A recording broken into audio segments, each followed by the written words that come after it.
Здравей, България продължава с политика, смяна на местата, кой как ще гласува в парламента за предложенията за нови министри.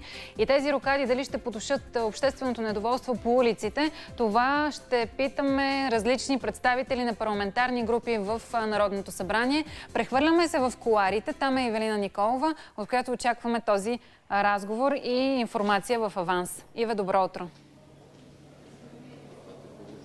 Добро утро, точно така. От депутатите, които са при мен сега, ще разберем какви са нагласите и дали наистина тези 5 министерски промени ще доведат до очакваните резултати и ще бъде ли потушено напрежението, което е на улицата. Господин Манев, от ГЕРБ към вас, ще се случи ли това, за което всички очакват?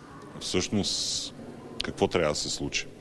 Премиера вчера излезе, обяви смените в кабинета, обяви причините за това, защо си отиват министри. На тяхните места влизат професионалисти. Обяви нещо много важно. Обяви, че след края на мандата той се заема с партията.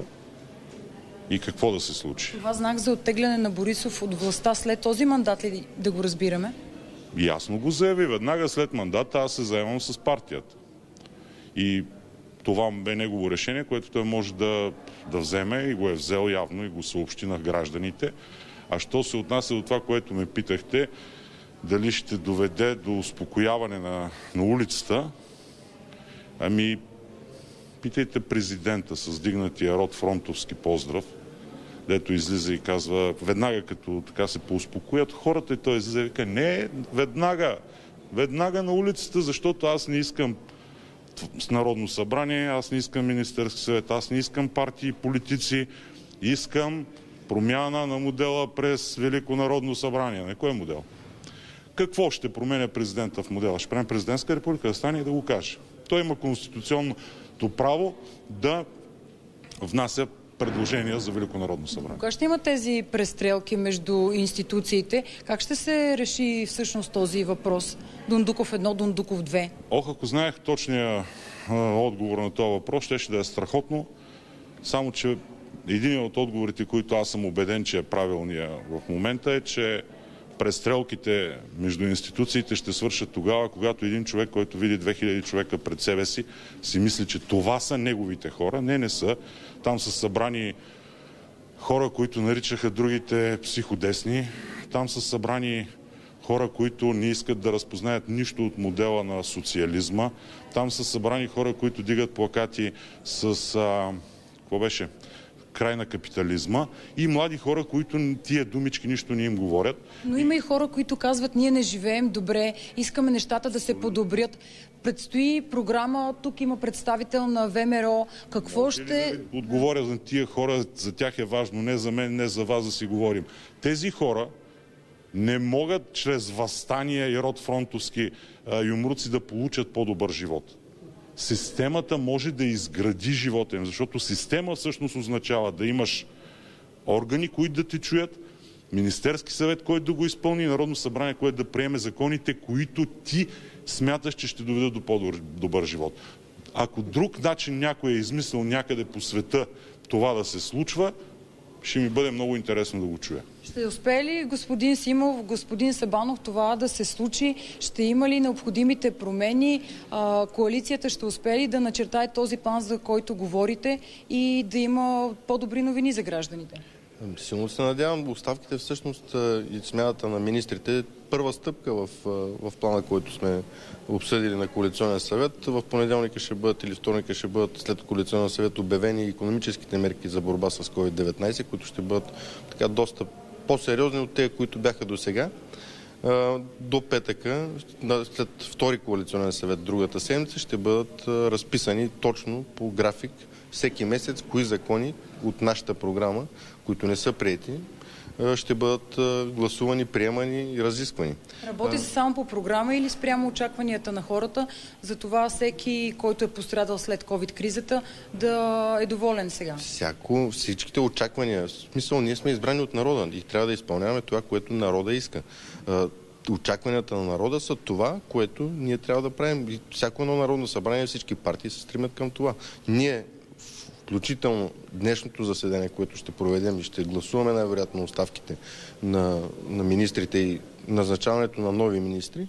Това, пак казвам, ще е първа стъпка. Има много неща, които трябва да се свършат и протестите, между другото, изиграха една оздравителна роля в коалицията, защото вече 3 години ние се караме защо не изпълняваме изцяло програмата, която сме начертали. Както каза Борисов, имаме договор. Имаме договор, но преди няколко седмици, да го кажем, един от договорите, които са разписани в програмата, например доброволните отряди, бяха порязани заради прещявките на една от партиите, заради които има и протести. В смисъл заради ДПС. Така че аз се надявам силно, че премиера Борисов и ГЕРБ като партия парламентарно представена да си дадат ясна сметка, че това, което ние говорим, ясно разграничаване от ДПС и от техните интереси и обръщане именно към този договор, който сме подписали за управлението на страната, това ще доведе до успокояване на хората. Предстои да го видим. Господин Симов, опозицията, как смята тези очаквания? Ще бъдат ли удовлетворени? Вижте, аз имах един любим сериал на времето, казваше се "Клъцни с режи", за живота на двама пластични хирурзи. Това, което виждаме предложени като промени, поне според мене, е все едно епизод от "Клъцни с режи". Политическа липосукция на кабинета. Нещо като лифтинг, да поосвежим позавекналите телеса на така красавицата, която вече никой не харесва. На парламентарен език как да си го преведа това? На парламентарен език ще ви кажа, че това е имитация. Това не е имитация, това е агония. Това е продължаване на агонията, тъй като това не са промени. Моля ви си, това някакъв отчаян опит ГЕРБ да докретат за първи път своята политическа история край на мандата. Ами няма да се получи. Разберете ме, до утре могат да предлагат имена и да твърди, че това са експерти.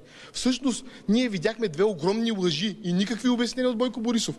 Само преди една седмица министрите се сменяха, защото имало слухове за тях, че са близки с ДПС, тъй като тази неразрушима връзка с ДПС, много късно се сетихте да се разграничи. Просто няма как коалиция да се разграничи от това не е доказуемо. Вие сега не е доказуемо. Областните координатори на ГЕРБ бяха казали на Бойко Борисов, че имало съмнение за връзки с ДПС. Какво са казали? Значи този артистизъм и този уличен език е това, което някои говорят за смяна на модела. Всъщност, господин Симов не е правилният човек тук. Защото той вече се е ориентирал. Той е напуснал Социалистическата партия и си е избрал президента. И нека честно да го каже дали е факт. Благодаря на господин Манев, че много добре знае моите политически разбирания. Разбира се, той изобщо не знае. Аз съм си бесепар и ще си остана социалист. Въпросът е друг. Смяна на модела съвсем не означава това, което си представят ГЕРБ в своята политическа параноя, която днес ни изразяват. Че видите ли някой искал да спирате. Означава това, което излизат хората навън. Върховенство на закона и изтръгване на метастазите ГЕРБ. Защото система, според ГЕРБ, означава следното. Партийният гаулайтер по места да коли и да беси, да разпределя поръчки и да унищожава всяка възможност за нормален живот на хората. Добре, за хората. Може до утре да ми репликирате, господин Манев. Това не отменя факта, че това е политическо безсилие. Хората навън протестират срещу вашата система. Вие насъдихте модела Пеевски по места. Вие не можете да ни казали обаче по отношение на хората. През последните дни повече се говори за скандали, атаки, сега и за оставките, но реално трябва действия. Вие от опозицията бихте ли подкрепили управляващото мнозинство? Не. Категорично не. Аз не се изказах. Какво да ги подкрепяме, разберете ме. Всички социални и икономически мерки, които те първо ще се вземат, защото вероятно се очаква много по-сериозен кризисен период. Какво ще рече кризис? Този кризисен период се очакваше още февруари месец. И всички знаехме, че ще бъде. Тогава ни обясняваха, че опозицията е заслепена от злоба и като критикува социално-икономическия период. Вие смятате, че сега един голям план, близък план на този човек да видите с това. Как може февруари месец някой да е предвидил, че ще има COVID-19, извинявайте. Да потушим страстите сега, даваме думата и на Кръстина Таскова от ВОЛЯ. Госпожо Таскова, и вие вчера също казахте, че сте изненадани от тези промени. Защо това е така и какво ви кара да си мислите? Вече не съм изненадана, честно да ви кажа, защото ние многократно проявявахме призив към всички за единство, за сплотяване в този тежък момент за страната ни. Така като гледам единство?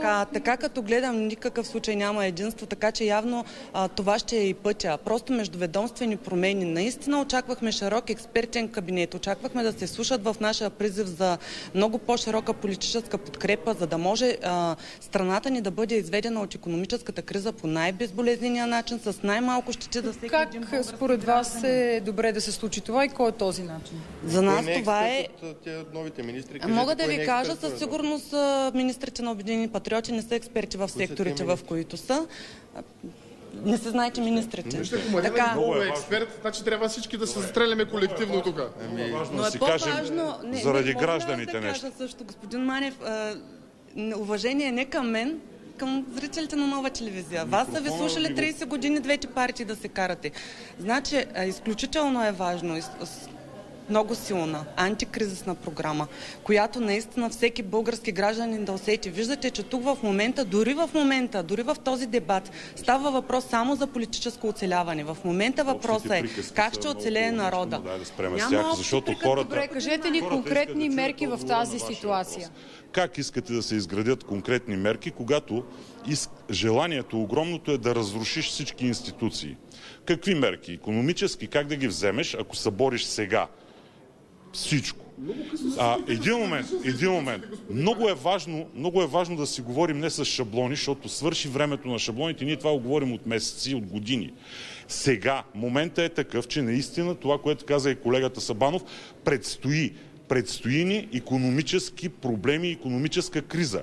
И за да я изградим, за да я прекрачим, всички, хората на улицата, не тук тия хора, дето философстваме, дето приказваме, това не е много важно. Важното е, че тия хора долу трябва да прекрачат през тази криза. А това може да стане само с институционалност.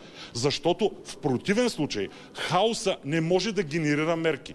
А ние тук се караме, говорим неща, които нямат нищо общо с действителността. Действителността е проста. Предстои огромна световна и в България икономическа криза.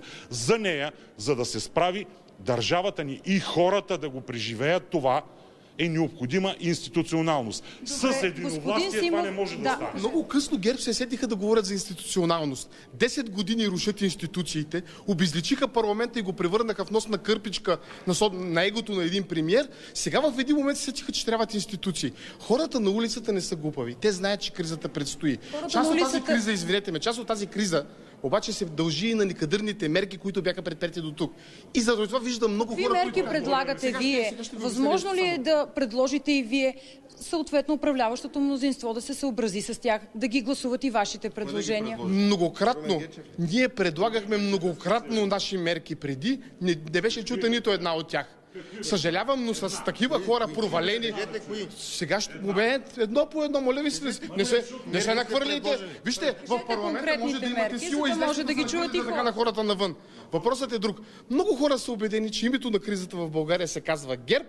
И съответно, те не могат да си представят, че партията, която ни докара до тази криза, може да ни изведе от нея. Съжалявам, приказките за институционалност са безнадежно закъснели.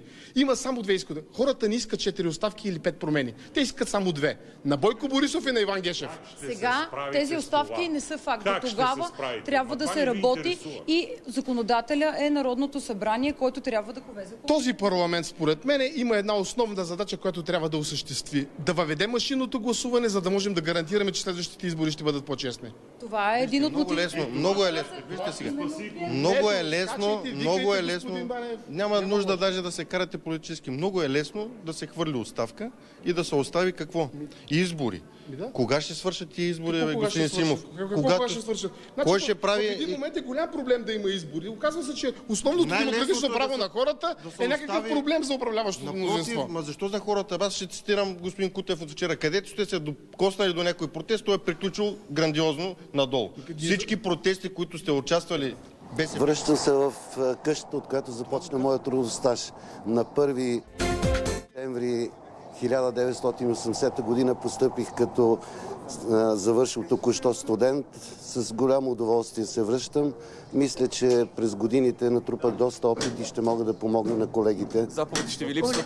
Вие олекнали ли вече, господин Ананиев? Не мога да кажа, че ми е олекнало, защото имаме много неща, които трябва да довършим в Министерството на здравеопазването. И съм дълбоко убеден, че професор Ангел, заедно с екипа, който остава, ще довършат няколко много важни проекти, които сме започнали, и то най-вече свързани с електронното здравеопазване. Но сега все едно, че вие се връщате вкъщи, нали така? Така е. Вчера се видях с колегите. обсъдихме нещата, които предстоят. Много задачи има пред Министерство на финансите. Вие знаете, че предстои едно много сериозно приключване на бюджета за тази година в условията на COVID. Няма да е никак лесно. Приходите са доста по-малко от това, което бяха предвидени. Като първоначален план имам предвид. Освен това ни предстои работата по проекто бюджета за 2021 година. Там също приходите може би няма да бъдат в този размер, в който първоначално бяхме ги разработили в 3-годишната бюджетна прогноза, но се надявам да направим един добър балансиран бюджет. Как поставяте Министерство на финансите? В каква кондиция? Министерство на финансите? На здравеопазването, Министерство. Какво да ви кажа? Така, вчера се видяхме с колегите и на мен ми е мъчно, че напускам. Все пак близо 3 години бях там и на тях създадохме една добра обстановка за работа. Най-важното е колектива да е спокоен, за да може да постигне резултатите. Но така или иначе няма да се откъсна от Министерството. Ще продължим да работим заедно с колегата Ангелов. Дали ще продължат да се спазват? Първото, което ще направите, кое е? Ние вече започнахме да работим по нови социални, икономически и здравни мерки. От вчера до неделя ще ги устойностиме и в понеделник ще ги представиме на коалиционните партньори, за да бъдат одобрени от тях и след това министър-председател ще ги... Кажете нещо в аванс от тези мерки. Ако толкова много залагате на тях и смятате, че включително и ще повлияят на протестиращите, кажете нещо... Няма да казвам конкретна мярка, само ще кажа, че ще предвидим мерки, които са свързани естествено с финансиране от страна на държавата, средства, които по възможно най-бързи начин ще стигнат до хората и бизнеса. Благодаря. Мерките, които предприехте... И така, чухме министърът вече на финансите, Кирил Ананиев, досегашният здравен министър, влезе в парламента. Днес ще бъде гласувана министерската му смяна. Той ще заеме мястото на Владислав Горанов в финансовото ведомство. Видимо е много щастлив и обяви, че събота и неделя се подготвят от управляващите нови социално-икономически мерки, които пък в понеделник те ще обсъдят заедно с партньорите си във властта от Обединени патриоти на коалиционен съвет. Връщаме се обаче обратно към Ивелина Николова в кулоарите на парламента. Там беше изключително разгорещен дебатът. Иве, към теб, за да довършим всички тези словесни престрелки и сблъсък на тези между управляващи и опозиция. Здравейте отново. Господин Симов, как ще гласувате вие сега за оставките? Мисля, че всичко, което казах, стана ясно. Аз нямам предвид за оставките. Ние ще гласуваме против тези промени. Тъй като това правителство е изчерпано, този модел е изчерпан, ГЕРБ не стават за нищо. Трябва да си ходят. Толкова е простичко. Вчера вашият лидер Корнелия Нинова заяви отново, че искате предсрочни избори. Готова ли е вашата партия за това? Това няма никакво значение. Разбирам ви, благодаря за загрижеността на всички, които постоянно ме питат готова ли е БСП за избори. Една партия трябва винаги да е готова за избори.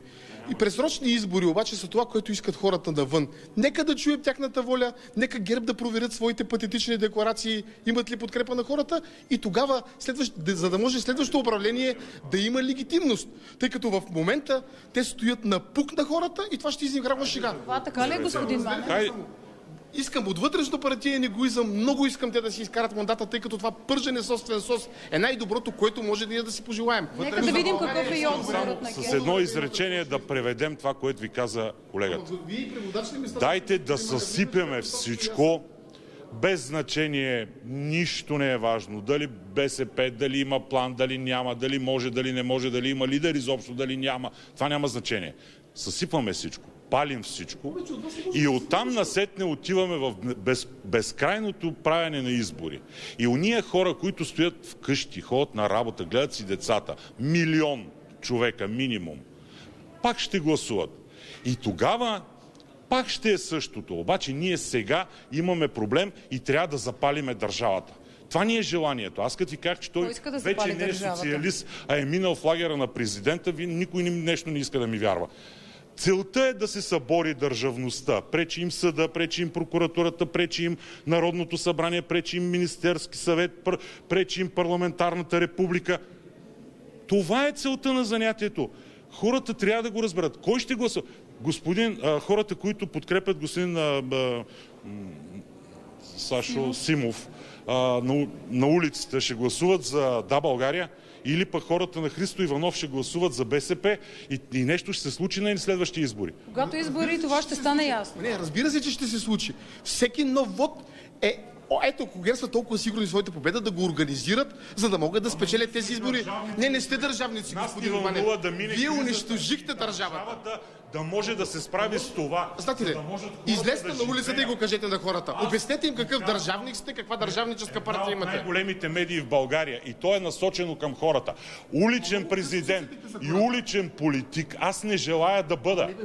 Вие имате уличен президент, вие сте уличен политик и по думите, които казвате днес, ние го казваме пред една от най-големите медии. Ако тук хората ни чуят, къде да ни чуят? Ама не, хората не ви чуват. Вие не предложихте никакви мерки. Вие оставихте хората да се давят. Защо БСП са... От позицията на какво доверие изобщо можете да говорите за БСП? Сигурно този дебат ще продължи дълго и споровете тук в парламента ще продължат. Предстои да видим как ще се развият и в днешния ден събитията. Благодарим ти, Ива.